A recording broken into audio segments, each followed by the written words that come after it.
வணக்கம் சமூகமே. திருவிவிலியம் தொடக்க நூல் அதிகாரம் 4 பத்தி இன்னைக்கு நம்ம பார்க்க போறோம். ஆதாம் அப்படிங்கிற பேரே ஃபர்ஸ்ட் இந்த இதுலதான் முதல் வாசகத்துல வருது. அதுக்கப்புறம் காயின் பிறந்தப்போ ஆண்டவர் அருளால் பெற்றுள்ளேன் அப்படின்னு தான் ஏவாள் சொல்றாங்க. வசனம் 3-5 வரைக்கும் ஆபேல் காயினை பத்தி கடவுள் சொல்றாங்க.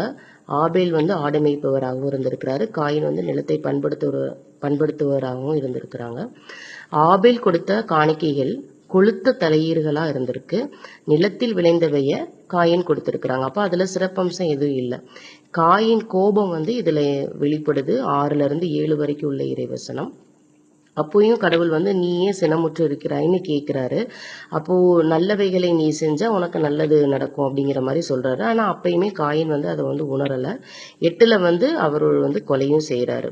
இப்ப அதுலயுமே சொல்லியிருக்காரு, உன்னுடைய பாவம் உன்னுடைய வாசல் வீட்டருகே இருக்குதுன்னு சொல்லியிருக்கிறாரு. அந்த சினத்தை தான் அவர் கடவுள் மையப்படுத்தி இருக்கிறாரு. ஆனால் அவங்க கொலை செஞ்சிடறாங்க.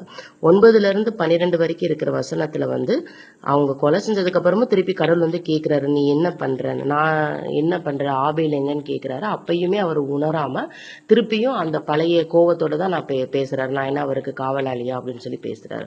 இதுக்கப்புறம் தான் ஆபேலுடைய ரத்தம் மண்ணில் பட்டு அந்த சாபத்தை கடவுள் வெளிப்படுத்துறாரு. 13-14 வரைக்கும் காயினின் புலம்பல் தெரியுது. இந்த புலம்பலுக்கு காரணம் கூட அவர் அந்த தவறை உணர்ந்து இல்லை, அந்த சாபத்தின் பொருட்டு தான் அவர் புலம்புறாரு. அப்போ கடவுளால வேற எதுவுமே பண்ண முடியாம அப்படி இருந்த பொழுதிலும் 15வது வசனத்துல காயின் மேல ஆண்டவருடைய இரக்கத்தை அவர் வெளிப்படுத்துறாரு. உன்னை யாரும் எதுவும் பண்ண மாட்டாங்க அப்படிங்கிற மாதிரி அவர் சொல்றாரு. இப்போ 16வது வசனத்துல காயின் ஆண்டவர் திருமுனிலிருந்து விலகி அவர் வேற ஒரு நோவு அப்படிங்கிற இடத்துக்கு அவர் போயிடுறாரு. இப்பயுமே காயின் கடைசி வரைக்கும் அந்த தவறை உணரல. 17-22 வரைக்கும் காயினின் வழிமரபினரை பத்தி கடவுள் வெளிப்படுத்துறாரு. 23வது வசனத்துல காயினின் 5வது தலைமுறையான லமேக்கு அப்படிங்கிறவரை பத்தி சொல்றாரு. அவருமே பாத்தீங்கன்னா அவரு கொலையாளியா தான் இருந்திருக்கிறாரு. அதுவுமே அந்த பைபிள்ல மென்ஷன் பண்ணியிருக்கிறாங்க.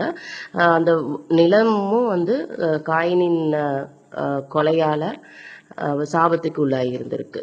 அதுக்கப்புறம் 25-26வது வசனத்துல சேத்துவின் பிறப்பு. இது 130வது வயதில் ஆதாமின் சாயலோடு ஏவாளுக்கு பிறக்கிறாரு.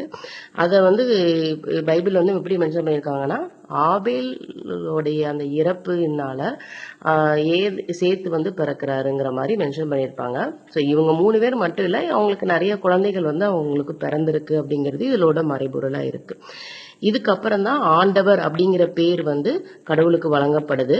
ஸோ ஆதாம் ஏவாளுக்கு ஏராளமான குழந்தைகள் பிறந்தும் கடவுளுக்கு ஏற்புடையவர்களாக சேத்துவின் வழிமரபே இருந்திருக்கிறாங்க அப்படிங்கிறது இதுல நமக்கு தெளிவா தெரிய வருது. ஸோ இதுதான் இந்த ஆதாம் ஏவாள் அவங்களுடைய வழிமரபினை பத்தி நம்ம பைபிள்ல கடவுள் வெளிப்படுத்தி இருக்கிறாரு.